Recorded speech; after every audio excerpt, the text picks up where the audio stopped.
H&L presents the grand finale, part 12, Maverick and Christina versus Ultra KGMB. The plan had come. The former employees and guests of KG were now attacking the KGM building, where they were fighting against their core elite forces. The commotion was going on.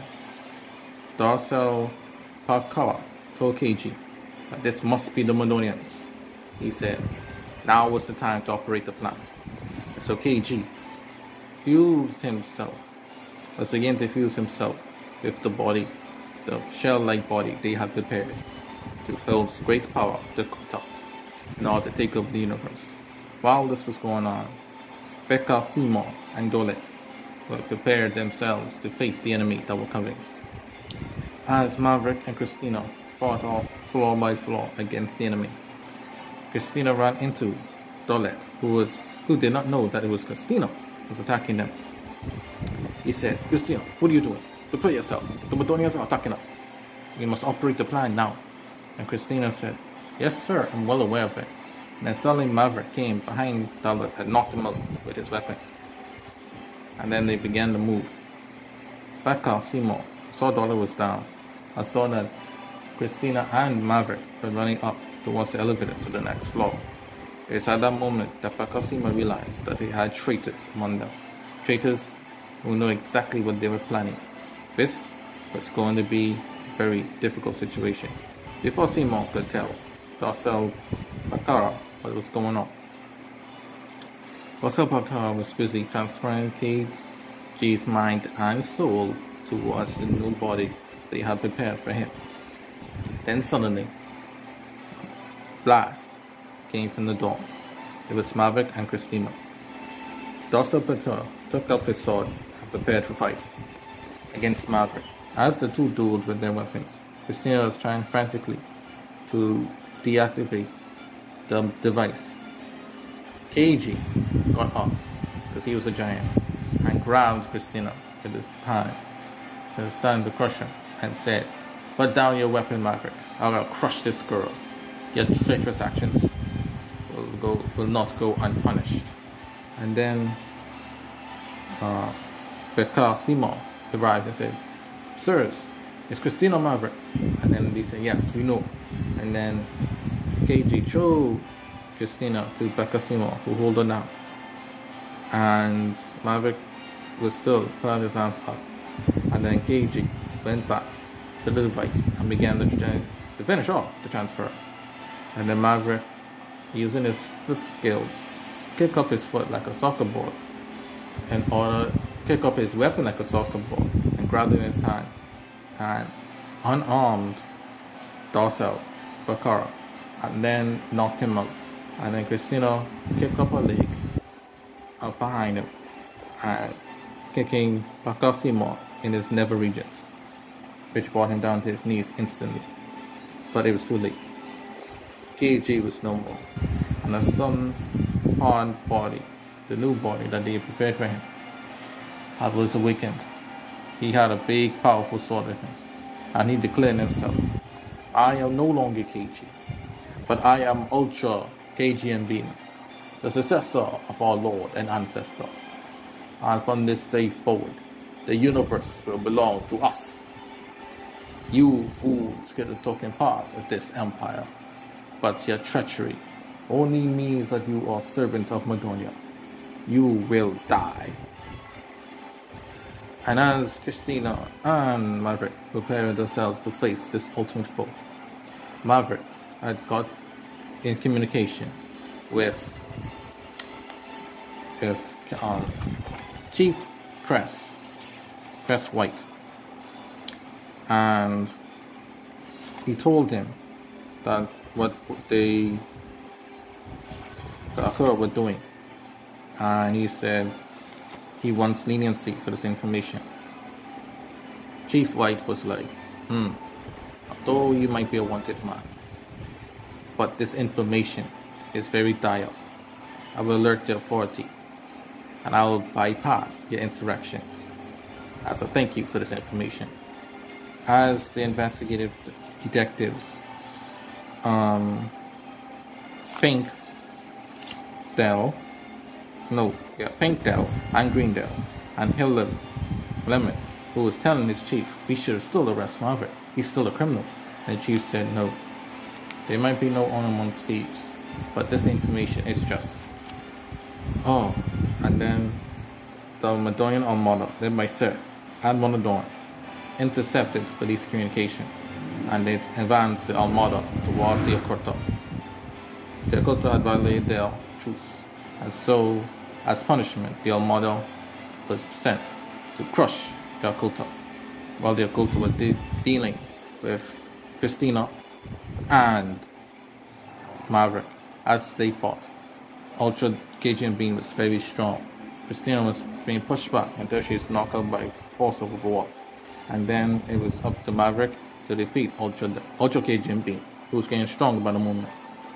And then suddenly, Maverick closed his eyes and reached out his hand and touched Ultra KGMB on the shoulder. And then suddenly, like his mom did prior, he took Ultra KGMB's supernatural powers, making him a mortal man. Ultra KGMB was shocked. He was like, what did you do to my powers? What did you do? And then Maverick then opened up his eyes and said, like my mother did to your lord prior, I've taken away your power. So our power is to nullify part of the gods and make them mortal. And those that aspire to be godlike are doomed before me. And then Maverick took up his weapon and started to swing it up and down and all around. And Ultra KGMB used his sword to try and beat back. But now that his power is drained, he is no match for Maverick, who easily outdo him. And because the Ultra KGMB armor was completely destroyed, the soul and mind of KG had returned. But at this point, it was too late.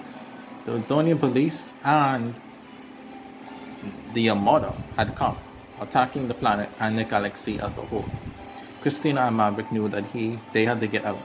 So Maverick took Christina, who was still knocked out, over his shoulders and jumped on the window and opened up a parachute, which turned into a glider and glided away as the Madonian forces had arrived.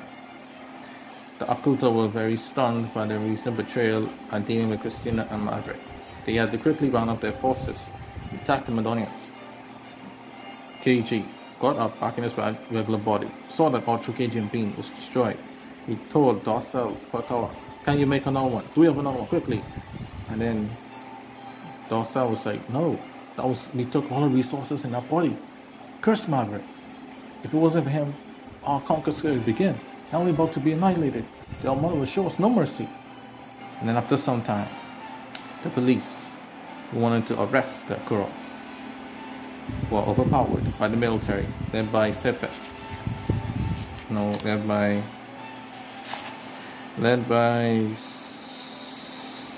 Sinef and Monodon. Monodon was the nicer one, and he was kind, but Sinef was higher ranking than him and was much more ruthless and bloodthirsty.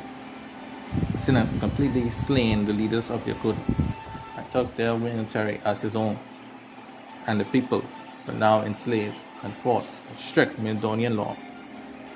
Chief Crest White had a problem with this and said, this is not right. You can't just enslave the people like this. The wars are over. And Sinef said, this was a war. Indeed, a new war had started. This is why our conquest of the other galaxies is very important. There cannot be no peace or negotiation. Only complete and utter conquest. Watch yourself, Chief Crest. It's got interception that you let the so-called Maverick get away. I don't know what you're doing, but I will be watching you. And so they left. One and Dawn tried to reach out to Chief and said, you and Pink and Greendale and Lemon, you've done well. Please continue to hold the peace. The last thing we need is the people being upset with us and rebelling against us, like their leaders tried to do. And then one done after. Lemon was stunned. You know that his older sister was in the military of the Pacific Army.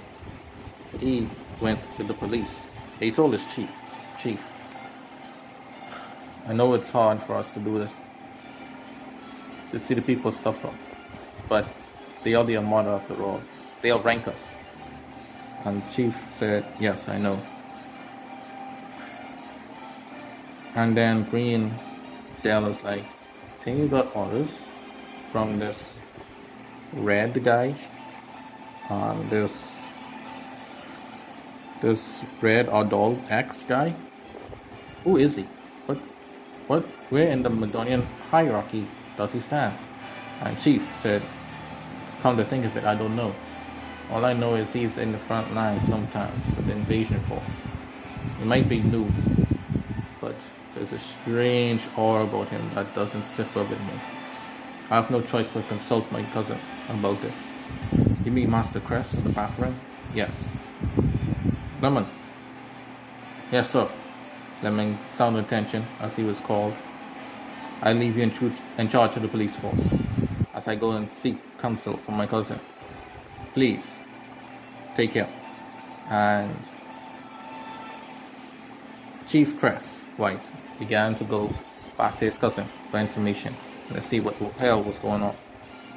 As for Maverick and Christina, they knew that staying in Galaxy of Oculta was not wise and feasible for them to do. And so Christina asked, what now, Maverick? Where do we go? And Maverick said, he'll do what the elder says. He must find Andrew LeFleur and help him fulfill his destiny. If he is truly a just man that he is, only he could bring balance. Only he could bring peace and prosperity for this universe. So I feel a dark cloud is over this empire of Madonia, and it will not last much longer. Like Christina said, a dark cloud? That's why he was running away.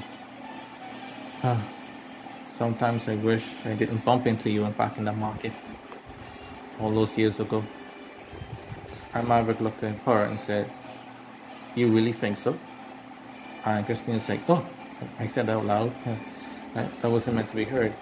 Let's go, Maverick. And the two set out. They rented the ship. No, they bought a ship and set out on the ways towards the galaxy, out in space, looking for Andrew LeFleur.